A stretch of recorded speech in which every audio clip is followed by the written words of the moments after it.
bandimi mususu akokende kosala likambo ya ndenge wana ye asali yango akei ase désinfecter. Est-ce que alakisi pe bandimi ntango ase désinfecter te mais mutu mususu akokende kokota na groupe ya bato badini na terrasse babimi na virus et ya koboma des milliers de personnes. S'il vous plaît, abonnez-vous. Soki ya ba yebiseka ala na maye ya terrassier. Tozala ba passer mususu maneke babimisaka mungusu. D'ailleurs awa tokomi na confinement. Babimisela to ata bambisi ko ata na ndako tolia. S'il vous plaît, abonnez-vous.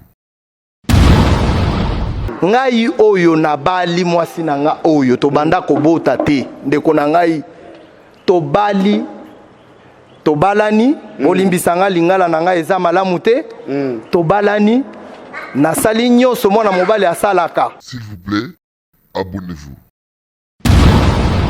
Kobaluka mabele komela mai nzambi wanye kolela na munoko nzambi. Est-ce que c'est ça? Bon, oui et non.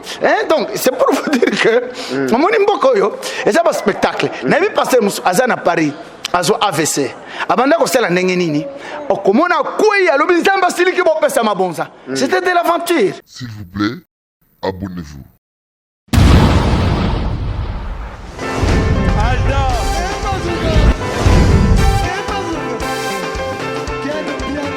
Personne m'a pour dire, on est quel bien là. Ailleurs, il y a fait ça.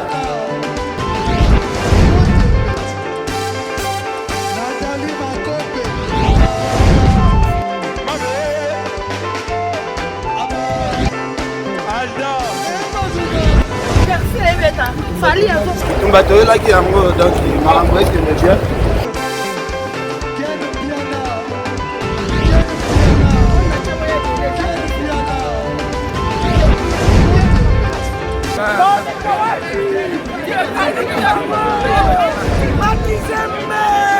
Ah bon? J'ai des lignes mon conduit. Ouais. Ah, ouais. This is London. This is London City. S'il vous plaît, abonnez-vous.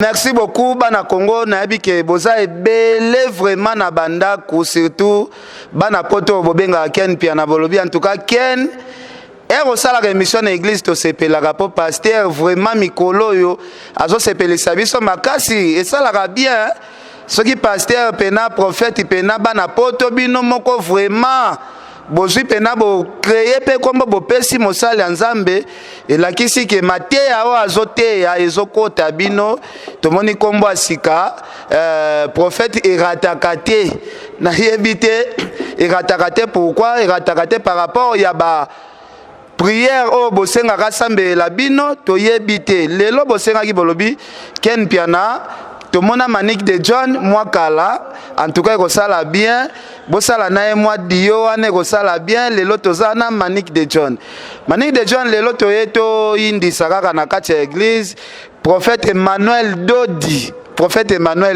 tozana ewana Manique de John pesana nombote na bana poto o basenga ki vraiment lelo tozala na kati ya église. Bonjour chers amis internautes, vraiment merci beaucoup. Je remercie d'abord l'Éternel des armées parce que c'est lui qui nous a amenés ici, c'est lui qui nous donne cette souffle de vie qui est vraiment gratuit. Merci à notre Dieu le Tout-Puissant. Vraiment, ma question est à biso, ma réponse est à pasteur. Toyeba, tomoni batu ba vandi, o bazaki même pas invité. Tomoni bango ba vandi. Tozana ba question na biso. Ma réponse est ça. Je profite pour saluer Goreti Louvoiso Mama, en tout cas sous les cas par Zouria. Je remercie aussi les pasteurs Dodi et Ratakate. Bonjour pasteur, je profite pour vous saluer. Merci beaucoup. Merci. Voilà, alors, to bandana nous n'ambote pas papa, mon prophète Mosali Nzambe, prophète Emmanuel Dodi. Bonjour d'abord. Bonjour ndeko Ken Piana. Na pambule ma internaute nyoso balandi ya émission oyo Pito Pale na chaîne Fimbo na Fimbo bayamba bisona esengo na mitema pe na bandako na bango zela mususu ezalite kaka oyo. Merci. Tomoni vraiment bana poto baza mobiliser balobi to benga kayo prophète erataka te nayebi te baprière nini ya makasi basolution nini oyo ozweli bana poto oyo tomoni vraiment bapaster baza ebele na mboka baprophète baza ebele mais baponi kopesa kombo ya monene eske okoka kilo ya kombo wana merci ndeko Ken Piana mabe soki ngai namibambaka kombo oyebi na bandi koyoka kombo wana ebandi kocircule sincèrement meme ngai ekamusi ngai ezali batu na yebani na bango na banzela mosusu nde bazalaki na Matonge na Château Rouge na Paris na Matonge na Bruxelles nde batonga ngai pasteur moko boye eratakate alors batu bayebi ngai bazalaki tellement intéressé bayeba nini ezali loboko ya Nzambe batu bamoni na musala ndenge tozosalela yango elungwe wana ya bande ko baye kobenga pasteur Gédéon il est là que kombo bapesi ezali eratakate c'est-à-dire eratakate likolo banini ezali lolenge bazomone na biyano voyez-vous hein lolenge bazomone na biyano ebi ya kombo mutu amitié na kombo batu bapesi ye bon bango je pense nde bako pesa eyano na kombo wana bapesi ce n'est pas à moi de dire kombo bapesi ngai na tikali frère pasteur Emmanuel Dodi bango balobi eratakate bayebi pona nini balobi eratakate ok merci et puis ekorate pete lokola oyo ekorate te ekorate te kaka wa basolanda ngai ekorate ata mukete ezali ngai te c'est-à-dire mutona mimi olobi est-ce que na comme makombo wana mais non mais mutuna mimi Bible lobi celui qui est en nous est plus fort que celui qui règne dans ce monde et donc oyo tomemi azali makasi koleka ba problème nyonso yo zana blocage yo spray ya nationalité ya mikanda ya kobota ya boye wana tolo bilango te na yaki kolanda commentaire moko muto moko alobi boye na ebandeli to finga to swanisa yo parce que bayeba kinga te Ken bayeba yo te na ba pasteur na ritme na yo talaka kamonde na bino bitopale matakita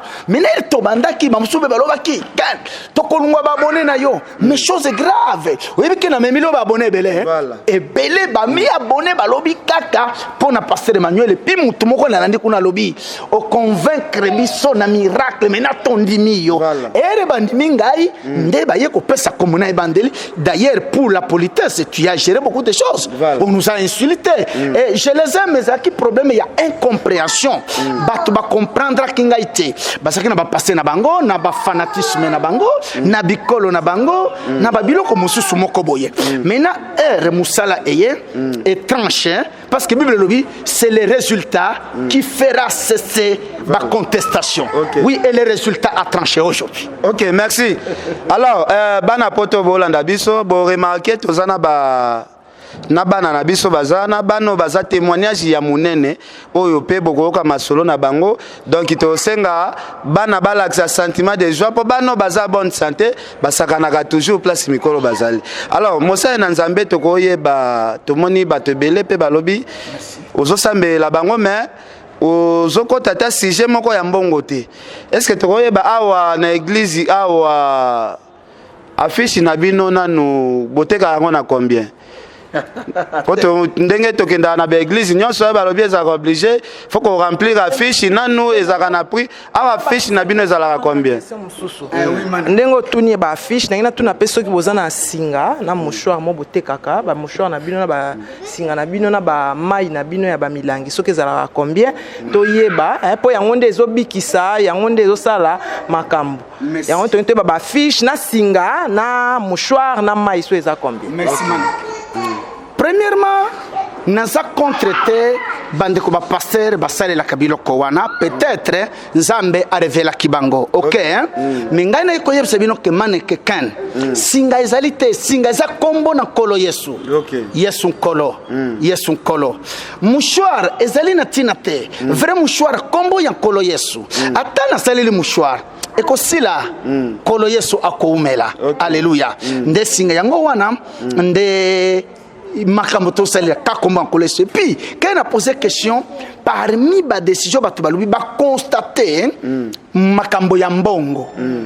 Au moment où je vous parle, au moni dimanche, bana poto tozo katatembe tozo sala système conférence bilonde bosenyango miracle moko somo. Au moment où je vous parle batindi mbongo c'est Christ vazana yango pasteur Gédéon il y a des jours batinda kimongo bango c'est-à-dire ba moni nini na singa kambongo te différence ba moni yango e uchi wapi maneke kana au moni na poto tozo traverser na pesho compte na ngai tinda mbongo monogramme western depuis na bandina bango bazomona biloko wana te nde loko esali ke baningana omoni makambo ezoli ka dimanche na système conférence c'est-à-dire bato bakozala na Canada na ya Paris bazotinda bato ba vérifier za ki mwana moko mutu wana komi na 30 ans atangi asilisi azalaki possédé à l'âge de 6 ans a souffrir pendant 24 ans ba pasteur mukili mobimba bakoki yete au moment où je vous parle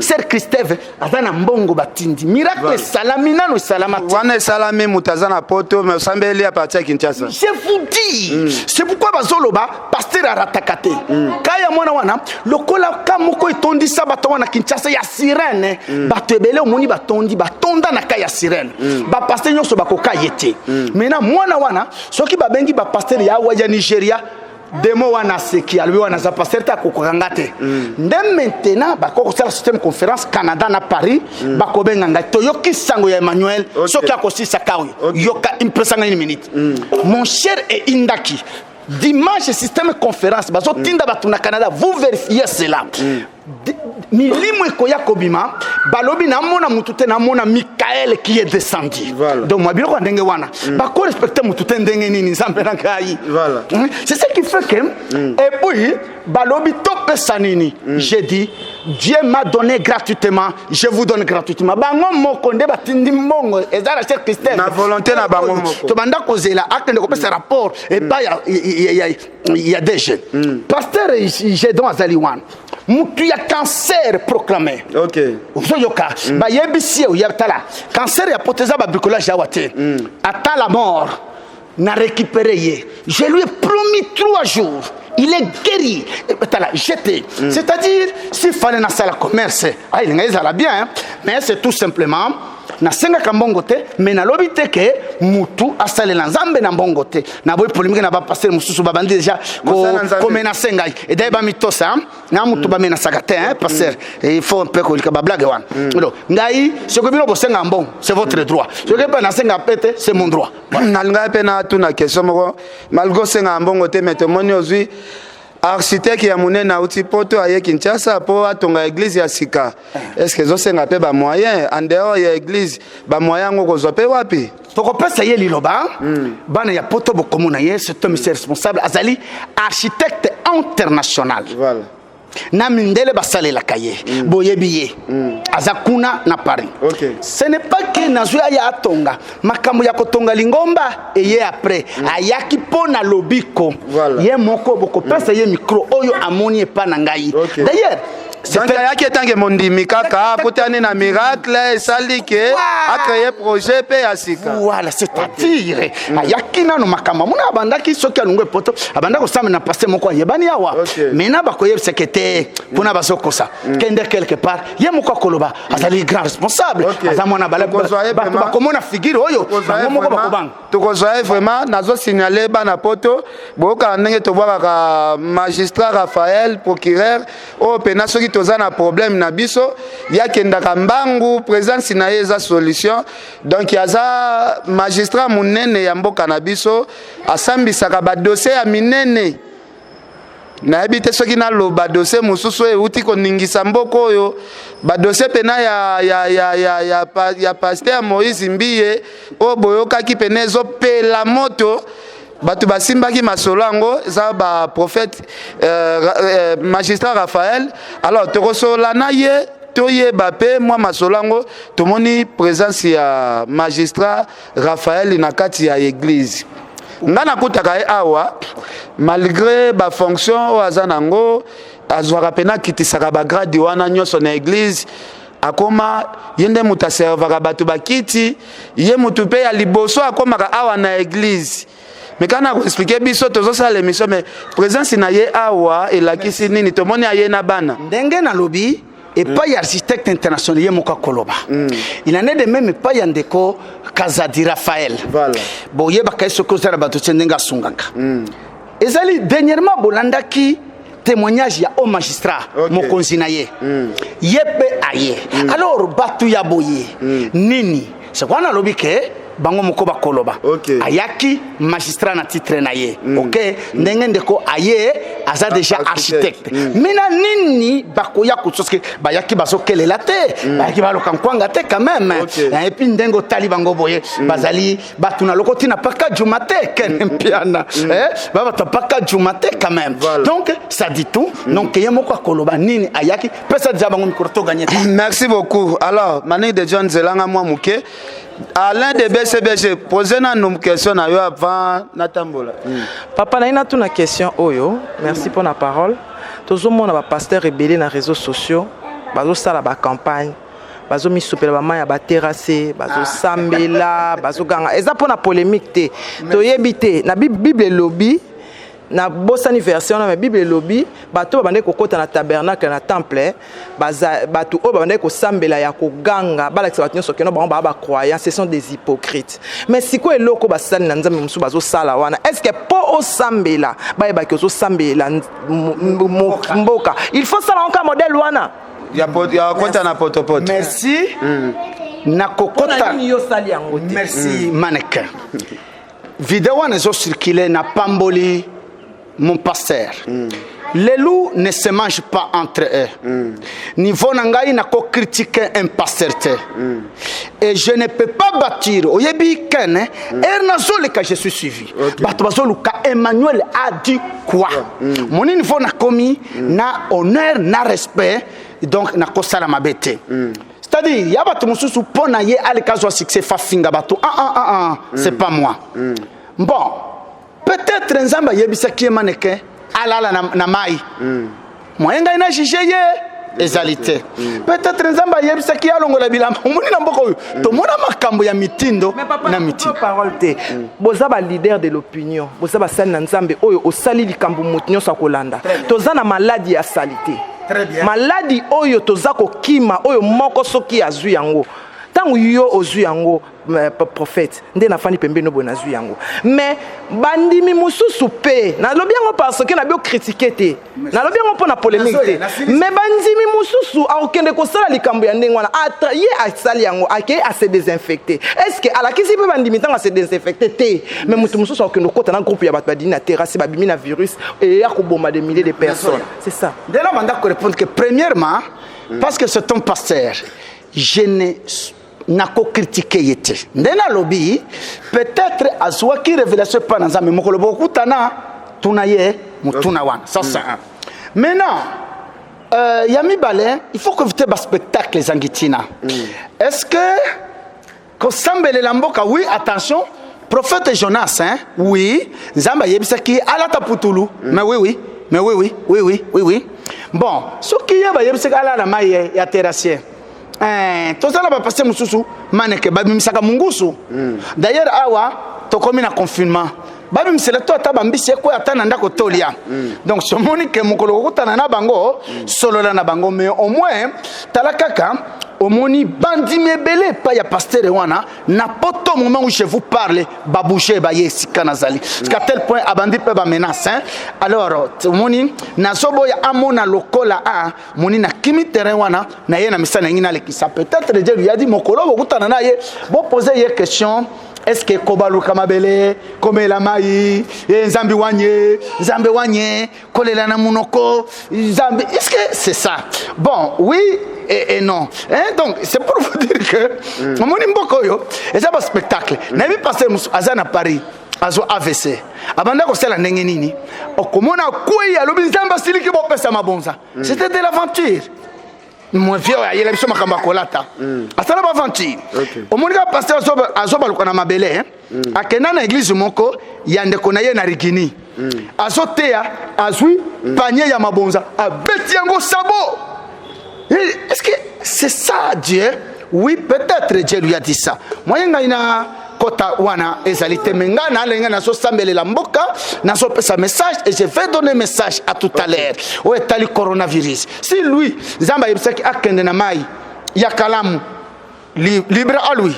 Si cardinal Ambongo ba yebsaki ke asal pesem libre à lui. Moi aussi, je sais que Dieu m'a dit mais ce qui compte c'est quoi? Oyala na mai, oya so putulu mais eloko yo esila misala ezonga normal basantu basambela malamu kimia koma na mboka. Merci Mosa Nzambe. Na habité ndeko Alain de BCBG, est-ce que nakoki ko se déplacer natambola tamwa muke pona tuna pe procureur question et rosala biso toujours bien. Alors a bozolanda tozana bana awa o mwana liboso ya procureur na biso o bomoni na côté eza mama mwasi ya papa procureur o vraiment bakataka makambo ya minene na mboka na biso. Alors nakende pas papa procureur Raphaël, papa procureur bonjour. Bonjour Ndeko Ken. Bonjour. Kimia ezali Ndeko. Tomoni yo vraiment na église oyena mama oyena bana na yebite oko expliquer biso nini ko ya peut-être na plateau lelo na mama na bana. Ndeko Ken na pesi yo merci mingi na ndengo pesi nga occasion oyo na se retrouver pembeni ya Musakoli na kati ya émission na yo fimbo na fimbo eza pamba te kofanda liboso na ye boyete na ye kosala témoignage munene kolekela Musakoli oyo ndengo moni boye je crois que bozoyoka makelele ya bana bomoni sima nanga mwasi nanga azali bao bazosala makelele bazali bana peut-être bozo mituna émission ngo eza lolenge nini comment émission eza boye na bana makelele boye eza wapi te bozo comprendre te or nga yezo pesa nga esengo mnene po esala makelele na kati ya émission oyo bana oyo bauti epa ya mutu oyo afandi na loboko ya mobali nanga awa prophète eratakate bana o bauti epa na ye ngai oyo na bali mwasi na nga oyo tobanda kobota te ndeko na ngai tobalani olimbisa nga lingala na ngai eza malamu te tobalani nasali nyonso mwana mobali asalaka facture mariage coutumier tokei pe na église tosali nyonso tokei commune famille eye papa na ngai nazoyebisa yo makambo eye kobanda après mariage religieux parce que na ye koyeba mariage chrétien kolekela Musakoli oyo azali awa prophète Emmanuel Dodi oyo bozoloba eratakate eratakate ebandaki nde na biso eratakate yango nde bana ozomona bazoyenga na kati ya émission awa ezali po eratakate donc bosali 6 ans ya libala me bana bazoya te mbula ndeko na ngai kutu yo ozotanga ba 6 ans bambula na bambula tozo bota te mwasi na nga oyo Nzambe tata akumama nazo vraiment pesa merci mingi na prophète Emmanuel Dodi tolingaki to vanda ensemble te ndengo zomona yeboye tobalani tozo bota te inane mikolo ebandi koya ebele encouragement ebandi na famille babandi kolobati kene nazo yebisa yo mwasi nanga kokende lisusu na mariage te na fête ya famille te soki akomi kaka na fête wana il faut kaka babwakela ye butu nyonso mwasi nanga akomi kaka ya kolela est-ce que mwasi mobali nanga olingaka ngai na banda koyebisa ye toujours madame mon épouse je t'aime beaucoup je ne t'aime pas parce que obotaka te non je t'aime parce que oza mwasi molongani na ngai c'est ainsi que to bandi wapi tokenda te ndeko na ngai ngai naza na nga catholique tobandi kokota akei boye tokeye pa ya baminganga bakomi kolongola nga pe na mai ya bomobali ke non oyo boye ekozala mobali na yo ekozala bamakambo ebandi na famille famille ebandi non lokola za magistrat lokola ba magistrat bazaka batu ya kisa déjà mukongo teka sacrifier bana na ye na musala Et pourtant yango te moi si nanga se retrouver na fête ya famille babandi ko bwakela ye a se retrouver na matanga ya famille moi si yango ndenge nini biso to linga moi si oyo abotaka wana ozape ba idéologie ke changer ka moi si oyo te wapi tokota te ndeko na ngai toke ko se retrouver ti epa ya ba minganga munganga moko aye ko yebisa boye médecin munene ya mboka oyo ndeko na nga magistrat moi si na yo trompe moko ezopesa lisusu te donc possibilité ya kobota ekozalaka lisusu te tolembi na kolemba yeyo azali awa tolembi bambula na bambula eye kokoma moma moko boye yango nalobaka il faut kobalaka pe na famille oyo babangaka pe Nzambe nzokande aza na tata mwasi na ye asambelaka na église esika prophète Emmanuel Dodi de numéro 1 l'église oyo voilà de mama wana ayebisi mwasi nanga mwana nanga boya nanu bokutana pe na musakoli oyo nga pe nazaki na badekura tala kaka ba logique ya église catholique nga na lobi makambo ya basakoli oyo nga na lembi na ngai j'en ai marre de toye un jour tokutani na ye ezaka un certain mardi nako bosana te wana ba neni ni wana ba 2013 2013 OK tokei nalobi kaka madame tokende kaka kasi toza lisusu na espoir te tokoma na église tokoti musakoli azalaki na réunion quelque temps après tofandi je crois 2 heures du temps et après asilisi réunion na ye abimi ndeko nanga kene natali d'abord prophète ango abimi et on dirait ka mwana muke ka jeune doute ekotinga na mutema doute ekotinga na signaler mwasi na be nde prophète ango ka jeune boy parce que biso to mesana komona ba prophète batu ya minene ya mabumu nzoka nde ba prophète ya lukuta ya basuki ya pembe na mbongo kaka aye alobi boya bokotiselanga bango abimi pe na kati ya église esika tovandaki alandi biso esika tovandaki tala humilité wana naza magistrat voilà na uti catholique naza mutu ya batembe na orgueil alandi biso avandi na bandi kotala ye atuni nakosunga bino na nini so tolobi musakoli toye tala depuis tozali na kati ya libala mwana koya yakaka te mwasi nanga komi kaka ya kolela d'ailleurs awa boya komi kaka ya kofingama bandeko nanga ya famille bakomi kaka kofingaka ye mwasi yango ndenge nini boye alobi boya seki nde eloko esutusaka nga aseki alobi omoni koya na bino boye bozwi déjà solution nalobi ka solution alobi oui bon atuni mwasi nanga voilà atuni ye est-ce que makambo mobali na yo auti koloba ezali ya solo alobi papa kaka ndenga auti koloba abi bozala kimia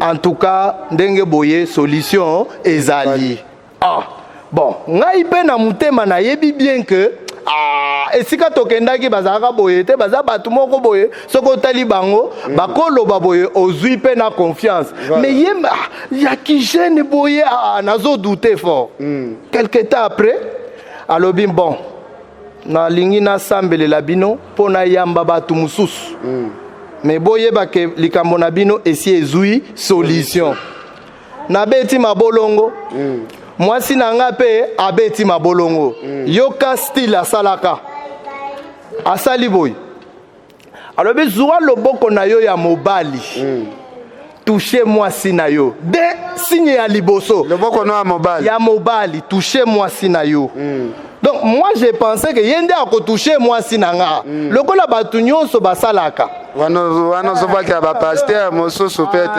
nga déjà mbala moko na lobi aza mutu aza na ba moi respect abi zwa loboko na yo toucher mwasi na yo nazwi loboko na nga na toucher mwasi na nga na libumu papa à se concentrer pendant au moins 3 secondes 3 secondes même pas 1 minute et puis abeti nga na lipeka lobi esili nabi nini yango lisusu nga nalinga biloko ya bonakanisaki mutu yango akosala baincantation baalleluya barobobobo rien asali yango te abi kaka esili et après alobi napesi bino 3 mois nalobi 3 mois napesi bino 3 mois mwasi na yo akoconcevoir ezalaki kaka munguna banda kosakana na bino nalobi Seigneur nini yango bokende me bobanda koya napesi bino 3 mois zela na yo ka mwa phrase ya moke pa madame bapesaki bino 3 mois mais kaka koloba ta mwa moke na 3 mois au prophète apesaka bino. Oui, merci beaucoup papa. Na 3 mois au musakoli alobaka prophète eratakate et koma kité ezaki 1 mois na ndambo nde sikoyo na concevoir ezaki période ya prière à Daniel na période à Daniel wana après ndé na ko constater non il y a un changement moi voilà ndé na est-ce qu'on a moni sous prophète na lobby c'est comme si hein date on a mona kawana eleki déjà kaka na prière à Daniel je m'excuse bon comme tozaki ya sika toto sakite komi batela tokutanaki na kokutana wana nde nzamba ekosala na prière musakoli asala kawana déjà mwana oyo ayeko bima wana. OK, merci. Alors bobeta mwa maboko ko natuna siko procureur jour à liboso siko mama yaki oyebisa yo ke o tozalaki oluke kokisami mukolango zaki na esengwa ndeni koyoka message de konangai tango mwasi na ngai yebisinga ke mon chéri c'est comme si j'ai un retard excusez-moi mbala moko na lobi retard atozela nano lobi butu mususu eye abi nasaka ya kokangama na binono et coïncider to se retrouver un certain vendredi zokande vendredi wana ezaka culte ya délivrance nde na lobi nono madame tokende mbala moko toyebisa na musakoli ke nono oza na retard nde toye na kati ya culte tango tokoti na culte na moma ya losambo avant nanu tokutana na ye mbala moko atelemisi madame yo babandi komitala abite yo sima na ye nzokande madame nanga telema atelemi abina somona nzambe tata pamboli yo mbala moko likambo na yo esili ndenge oza wana na bandi komona deja mwana na kati ya libumu na yo OK, bino boyaki nde bopese rapport mais ye amoni yango moni tokumisa nkolo omoni musakoli aza pembeni oyo je vous dis la vérité il est au-delà de la magistrature je vous dis la vérité nalingi na poser question moko pe po tozo continuer kaka nayebi te mwana na biso mama soki akobendela biso mwana aya mwa muke ya zaneti miracle na kati ya libota siko kombo nini bopesa ye Raphaël Junior parce que tango toya wa toyoka pasteur Emmanuel Dodi le prophète eratakate azalaka na ba enseignement ya ba kombo alobi nous devons donner des noms de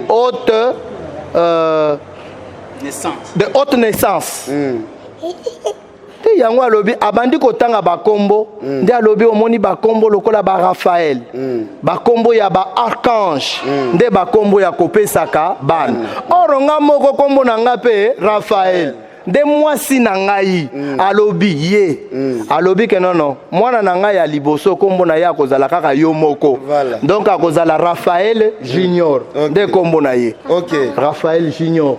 Merci beaucoup. Alors témoignage esali vraiment bien. Alors bana poto bozolanda biso bo hésiter te bozomona mutazo pesa témoignage aza pena mokonzi munene na parquet ya Gombe bango pena basimbaka ba dossier ya minene nasi déjà tozalaki kolandela ba procès ya Moïse Mbi poto évolution nango bato basimbaki pena ba dossier yango bango oyo tozokende mwana zaka ka mokote nalingine na tuna na kozongela papa na kozongela papa poto koma vraiment na suka papa magistrat kotala déjà moi na liboso aye c'est comme c'est pesa ki okanda ya kobota nderi ndeko na ngai nazalaki na retard makasi ndeko na ngai na yebisi yo vraiment ezalaki ka mwana moko te une année après mususu abotami yeyo moni olandisi pena elaxi ke mutu azalaki pena na galère pena ya komona bana kombo na ye Jaibe Michael nde kombo na ye Jaibe Michael c'est ça son nom et après na yemei Emmanuel Dodi yeyo Yendoi ya prophète en tout cas tolobato pesa ye kombo en tout cas mutoyo ali mwana famille na bisote il faut azalaka kaka parapluie ya famille na ngai donc bano oyo bazalaka ya ngai te bazalaka ya yemei nazo yebisa yo vérité. Merci mokonzi. Alors tozwa moi message ya suka ka pa mama avant tozwa architecte na biso uti poto mama ya kotala kabana esala kondengeni.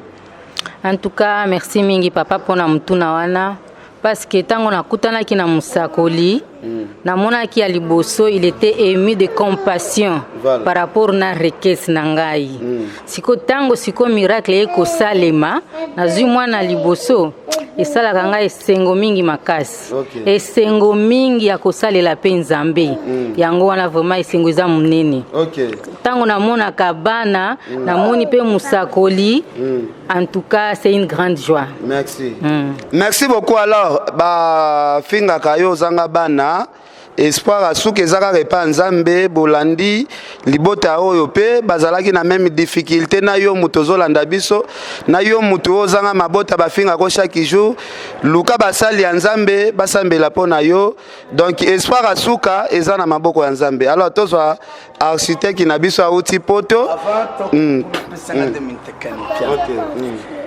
oui mais balandi oyo ndenge ndeko magistrat fait la lobby oyo erataka te ebandi na bino te ebandi awa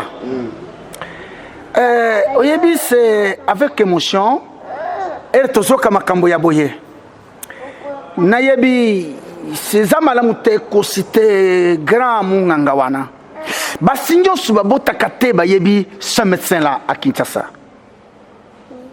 liloba na ye parmi ba médecin toza na bango ezaka lokola liloba ya nzambe ya suka soki alobi okobota soki alobi okobota te bakutanaki na ye toka na sita okoyeba ye maintenant c'est pourquoi ere bakoya j'aime tellement kosunga bato bandimela nzambe nalobi ndenge alobaki ayebisi ndeko magistrat ke lukamwa ata mwasi mosusu awa akobota te toa mibali na yebisi yo vérité na pembeni je dis niet kaka mwasi akobota ebongo yo ebongo ye na ye wana zambo ya salelaki bango il est le même à un moment donné il détruit la conjugaison. Or la fausse conjugaison c'est les trois temps, le passé, le présent et le futur. Mais quand il dit, quand la Bible dit il est le même hier, aujourd'hui et éternellement, c'est qu'il réconcilie Batagnos à kolakate, à bongwanakate, à kosakate. Nayebi balobi ba médecin ya poto. Non, tu que dimanche vous allez suivre conférence et débat.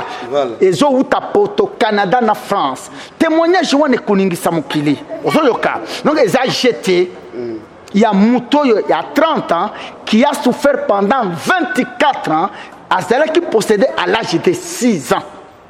Ba pasteur nyonso ya mokili famille wana babengi lokola te délivrance salama ya sirène wana Kinshasa ba pasteur bakoka yete soki ba yeba sambela mutu wana ba demo ba seki passer wana ezala Nigeria même Chivi Joshua akoka kite ndeba yoki sango ya Emmanuel Dodi ndeba zoti ya conférence témoignage koleka ce dimanche Bolanda, pour connecter Canada, bango de basengi.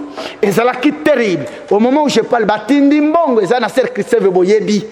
Azana mbongo, ye wanaza kuna nasima. Na koyebi sabango, rien que la confession de foi. Ce qui va passer, l'union se wana bakoka quitter, pas nous. on a commencé, c'était chaud cette délivrance-là. Et Bademo wana balobi, on voit l'archange Michael. Et Bakendaki, famille wana baza bouleversé, bazo ya nakin, bazo témoigner par conférence, système ya conférence. Là c'est pour vous dire, bamunga balobi nini na poto kobota te, faux. J'ai dit non, I say no. Okobota, okozom kandate, ça qu'on n'en parle même pas. Pasteur Gédo a filmé ngali bosoawa. Cancer na Grande-Bretagne. Et Gédon, maman wana cancer s'appelle qui? Nathalie Kassongo. Ba isolé ye. Balobi c'est fini. Et ça cancer na Grande-Bretagne. Arrange ta mort toi. Ok. Azolela, talaka cancer vaut mieux sida que cancer. Fini. Je lui ai dit non à ma parole et à ma parole. Alléluia. Attendez que passer chez Dombo il y a des jours. À ma parole. Zamba bikisi. Voilà ta. Oyebi, on m'a procureur a témoigné qui azawana. Ya lo bakaboye. Aboyi koloba yo lobi mabe. Parce que yo sai mutu ba musicien. Il faut nengo ba ndiko sangana émission boye. Okota na langage yangai. Ya lo bakaboye nzamba ana batu te nzamba ana mutu. Mutu azana batu nyonso aza molimo. Molimo azana yo. Azana DiCaprio Faliking. Azana viewera. Molimo aza na pasteur Nkwanga Bitoyo Munangagwa Makayabo Bikubala. Molimo musantu soki ondimeli mais soki tobandi ko le masolo ya nzambe ya lo bakanzamba zana mutu dis-moi ba miracle c'est ce qui fait que cet homme il était humilié. Oyebi problème ya kobota biso mibali humilié ka biso mingi pas basi comme tel à un moment donné et ça nous humilie sérieusement ayaki lelo bana ba komi 3 et moi ya misatu Combo Emmanuel Dodi pour na libota wana et puis j'ai compris j'ai partagé même na sermon chrétien na ok oui miracle mutu abosa na mutute guérison na kobota mais miracle ya mbongo mutu akobosa na pasteur c'est que j'ai constaté mais la guérison lokola cancer wana lokola ba grande délivrance boye lokola kobota si mutu abosani balokaye et donc Ozali okobotate eza jeté na kolokota magistrat moi sina yepe asalaka na kolokota bangote na paka jumate soyons un peu sérieux et puis taleza lolendo na yebia ozolo mukula liboso lelo na fungwa minano na sakina zoto mukemi kolo talaka nzamba sala bien alléluia et atalike bapetio ne baluka basi ya bato za pesa bapasser na muka baluka basi ya bato te to pesa solution c'était normal nzamba zana bato konte baluka basi ya bato ba passer ya mikolo wana ba hypocrite na boya hypocrisie bolinga linga A rouge c'est rouge vert c'est vert blanc c'est blanc nzamba comment toke pa ya cité. Merci alors to continuer kaka architecte Mutu akotele misa virus ezanga. Alléluia. Amen. Non, c'est pasteur est orgueilleux. Non, loin de moi d'être orgueilleux. L'humilité m'accompagne. Je dis que la vérité et rien que la vérité parce que je vous ai promis que oh aussi là malade mususu ezoya. Oh batuba biki na maladie wana benga biso. Awana église papa Jérôme Kassine des grandes familles ba Alpha Kapinga bokilo na ya abelaki na poto famille mobimba babengi babiki bazwa babaluki batu boni babiki pasteur Gédon azali wana ata corona zo benga congolais soko benga okokufa te na moni na Belgique ba congolais bokufimi kota na contact na ngate kaka confession wana te parce que la Bible dit je termine. Par le prophète, Dieu nous a délivrés. Amen. Par le même prophète, Dieu nous protégera. C'est aussi qui dit cela. Le prophète, c'est une victoire, c'est une bénédiction, c'est une protection. Toquez pas, il y a architecte. Merci. Balobi a tozape na mwana poto architecte oyo pe ya kopesa témoignage na ye. Bonjour architecte. Bonjour. En tout cas, je dans le lingala français parce que le lingala, voilà. En tout cas, je vais saluer tout le monde, tous mes compatriotes diaspora qui sont en Europe, même ceux qui sont ici au Congo, à Kinshasa. Donc je suis le vôtre. Donc je suis un homme heureux, comme le magistrat l'a dit tout à l'heure. Être à côté de cet homme ici, je ne peux même pas dire un homme, c'est le Dieu. Voilà. Être à côté de lui, c'est un privilège, c'est une bénédiction. Moi, je commencerai par dire, j'ai grandi en Belgique, à Bruxelles précisément, et aujourd'hui, je suis au Grand-Duché de Luxembourg, dans ce qu'on appelle paradis fiscal. Et j'ai fait le monde entier. J'ai fréquenté des pasteurs et des pasteurs depuis Bruxelles. D'autres, je ne citerai pas de nom ici. J'ai fait les États-Unis, j'ai travaillé là-bas, j'ai travaillé au Japon. Et maintenant, pour la première fois, je suis au pays, chez moi ici, depuis 2000, ça va faire maintenant 2 ans que je suis ici à Cheval. Et je suis venu dans ces citadelles où j'ai eu les vrais saluts. Les vrais saluts. On peut parler de tout, mais d'abord, c'est les saluts. C'est les saluts que j'ai eus dans cette église ici, dans Citadelle, où j'ai adhéré, j'ai eu mes baptêmes, où je suis l'homme le plus heureux. Quand je reste chez moi et je regarde l'heure, c'est l'heure d'aller à l'église, j'ai la joie. Yes. J'ai la joie, et être à côté de son serviteur, en tout cas, c'est la joie. C'est des miracles qu'on entend tous les jours avec la parole. Donc moi, je vous parle ici. C'est pas pour vous flatter, je suis européen, je suis aussi congolais d'origine. Donc, comme je vous ai dit tout à l'heure, namoni des pasteurs, que ce soit à Bruxelles, au Luxembourg. J'ai logé des pasteurs chez moi à la maison. À Londres, on a la famille. J'ai vu des pasteurs. Il y a mon frère même qui est aussi pasteur à Londres. Et aujourd'hui, quand j'écoute la parole, le message ici, ça me bouleverse. C'est le même message que nous lisions, mais aujourd'hui, ça prend une autre forme. Ce n'est pas des choses qu'on a ramassées dans la rue, c'est dans la Bible. Dans la Bible. Mais on a cette lecture-là qui est différente. Quand j'étais venu ici pour la première fois, il y a un pasteur que je suivais dans les réseaux sociaux, WhatsApp, Facebook, tout ça. Voilà. Je suis allé chez lui 2 fois, j'ai écouté la parole, mais je vous dis, je suis venu ici à Limité, à la Citadelle. Il y a une sœur qui m'avait invité. Il me dit non, viens, parce que c'est vrai, je suis architecte. Il y avait mes affaires qui commençaient à chuter. Et je pensais même partir, rentrer en Europe. Mais quand je suis venu ici, d'abord, c'est les saluts, comme je vous ai dit. Et après, comme le procureur, notre procureur, il dit, les restes, quand vous avez les saluts, vous avez le message. Les restes, c'est les bonus. C'est les bonus. Yes. Et les restes là, les bénédictions de notre Seigneur, ce sont les bonus que nous récoltons par après. Mais d'abord, c'est les saluts. Voilà ce que je pourrais témoigner. Merci. Alors, Mossa Nanzambe, tant vraiment comme Nasuka, mot de la fin, que ça la biso bien. Voilà. Je pense que il y a un moment que je le kamikoloyo. Il y a cause à la yamuyembi moko tembe sili tembe fo sila. D'ailleurs tembe si et sila qui déjà bolanda qui il y a une semaine témoignage il y a au magistrat mokonzi ya oyo ere boye kolanda yango bomoni ke toloko tabana mikete te bolandi azali architecte international na mindele basale la kaye ayaki nano kosambela voilà. Tomoni que Dieu l'a béni, ayebi musala wana, ndeto tonga lisusu lingomba ndenge wana. A mi présenter na poto na isika et puis boyebi ba paradis fiscaux. Voyez-moi bien, ndekuna azali. Et donc croyez-vous un homme, l'architecte, un magistrat, ou le tabango vraiment, basala vraiment biloko ya boyeken. Non. Attends la mission salaka. Non. Baboye bako yate. Pour raisons multiples d'ailleurs. Bakobi ma pamba te. Et donc, si le résultat est katakatembe, il est en contact nabiso. Yesu azankolo.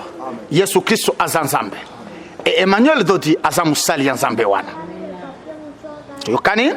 Et donc, et c'est là qui émission Toyaki, Kolekisa, et le dimanche, Bomilengela, 10h, parce qu'il y a Canada, il faut aller à Mukabutu. France, problème est alité. Et Zali, conférence. parce que toujours utiliser un système de conférence miracle. Et puis, muto abazo pesa na adresse bokende na France, kaoyo miracle ba pasteur mokili mobimba ba kokiyete.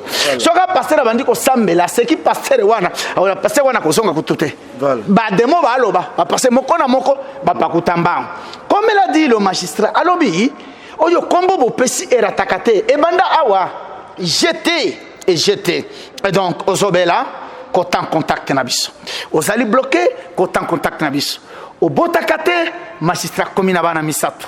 Baloba kobotate, baloba kobalate, balobi kolongate, balobi koresir na potote. Dis-moi, yo ki manke ok poto resir. Si lelo esimbi na potote, okende wapi?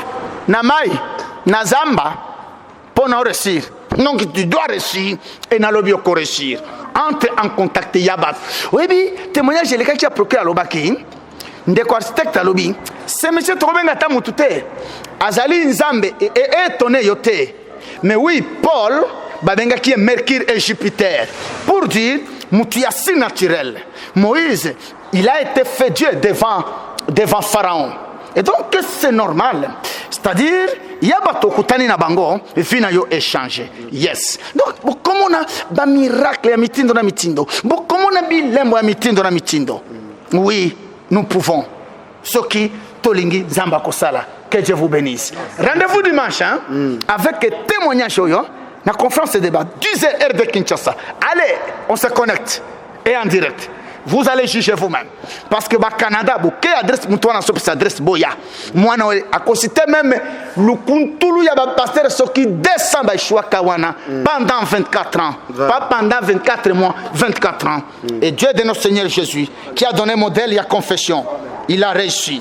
Talatina, c'est vrai, Zambé Emmanuel Dodi Aratakate Zambé Akora Tete, que Dieu vous bénisse. Amen. Merci, merci.